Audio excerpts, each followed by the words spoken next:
7 animaux si étranges que vous ne saviez sûrement pas qu'ils existaient.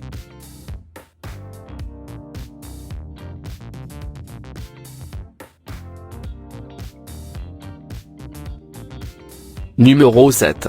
Visière chauve-souris. Elle est considérée comme une espèce rare car elle est très peu capturée dans son aire de répartition exclusive à l'Amazonie, et c'est l'une des rares espèces de chauve-souris présentant un dimorphisme sexuel extrêmement marqué. Il se caractérise anatomiquement par une bouche assez large, des yeux dorés bombés et son caractère diagnostique, la structure charnue proéminente au milieu des yeux connue sous le nom de visière. Cette visionneuse est relativement subtile chez les femelles, tandis que chez les mâles, cette structure est jusqu'à 4 fois plus grande, dépassant des yeux. Les mâles peuvent manipuler la visière comme un masque lorsqu'ils sont à l'abri. Il a été enregistré dans des écosystèmes conservés et transformés. Cependant, c'est une espèce dont la distribution, l'abondance et l'écologie de base sont très peu connues.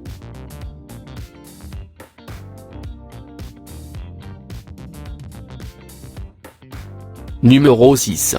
Serpent à tête de feuille. Le serpent à tête feuille est une espèce de serpent de la famille des lamprophilides, il est endémique de Madagascar, on le trouve dans les forêts sèches et les forêts tropicales. Son habitat est constitué des branches basses des arbres où il traque ses proies.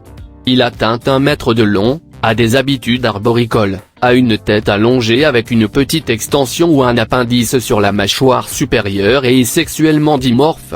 Les mâles ont une coloration brune sur la partie dorsale et jaune sur la partie ventrale et l'appendice allongé de forme conique, tandis que les femelles ont des colorations grises et des taches avec des tons bruns et leur appendice en forme de feuille aplatie. Considérées comme des espèces différentes.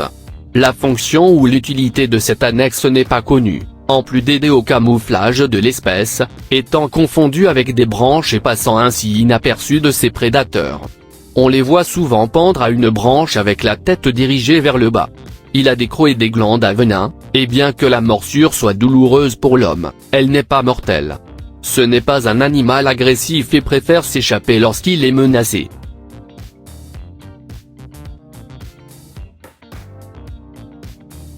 Numéro 5. Aigle harpie. C'est le plus grand oiseau du continent américain et l'un des plus grands rapaces du monde. C'est probablement l'oiseau de proie le plus puissant du monde entier en raison de ses pattes et de ses griffes puissantes. C'est l'oiseau national du Panama et l'espèce emblématique de la diversité biologique de l'Équateur. C'est la seule espèce de son genre. Cette espèce ne contient pas de sous-espèces reconnues. Il est en danger d'extinction dans certaines régions en raison de sa réputation de chasseur d'animaux domestiques, les jeunes bovins sans compter qu'il est chassé comme trophée pour sa beauté. L'aigle harpie se distingue non seulement par sa beauté naturelle elle-même, mais aussi par la crête sur le dessus de sa tête. Il a différentes couleurs autour de son corps. Leur tête et leur cou sont de couleur grisâtre, tandis que leur crête est noire ou gris foncé.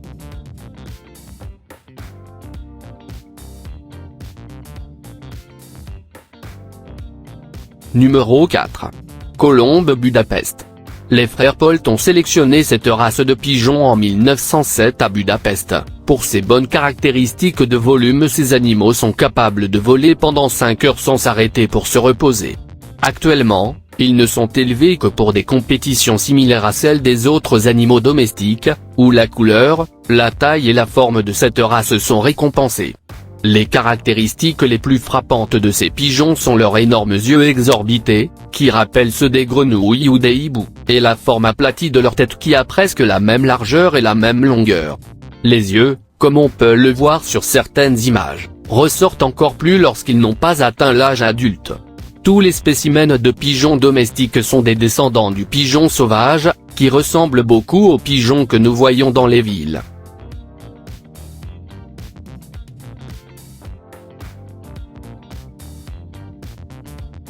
Numéro 3. Cochon babirusa. Dans les îles Célèbes situées dans la région centrale de l'Indonésie, il est possible d'observer une espèce de porc aux caractéristiques bien particulières. Il s'agit du babirusa, un mammifère artiodactyle de la famille des suidés, et dont le nom scientifique est Babirusa babirusa. Son nom dérive de la langue malaise et signifie cochon de serre. C'est une espèce considérée comme vulnérable et en danger d'extinction. Familier apparenté aux porcs et aux sangliers, Le babirusa est un animal que l'on pourrait qualifier de petit. Sa hauteur aux épaules atteint 80 cm, tandis que la longueur du corps atteint 1,5 m. La fourrure de cet animal est clairsemée et inégalement répartie sur une peau épaisse et ridée, caractéristique plus visible sur le cou et le visage. Contrairement à d'autres espèces de cochons sauvages, le babirusa a un museau proportionnellement plus long et ses quatre pattes sont longitudinalement proportionnelles. Mais la caractéristique la plus importante du babirusa est la présence importante de ses canines supérieures dans le cas des mâles. Ces canines émergent verticalement de leur processus alvéolaire et pénètrent à travers la peau, puis commencent à se courber vers l'arrière en tombant sur le visage et le front de l'animal.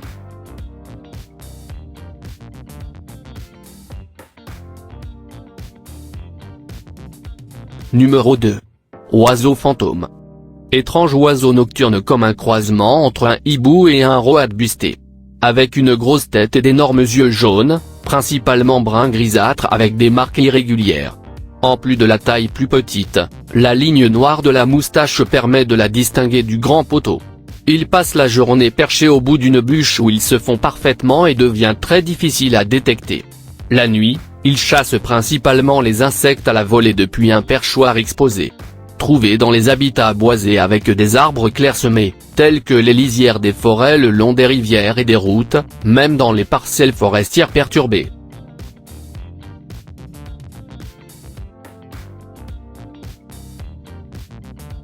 Numéro 1.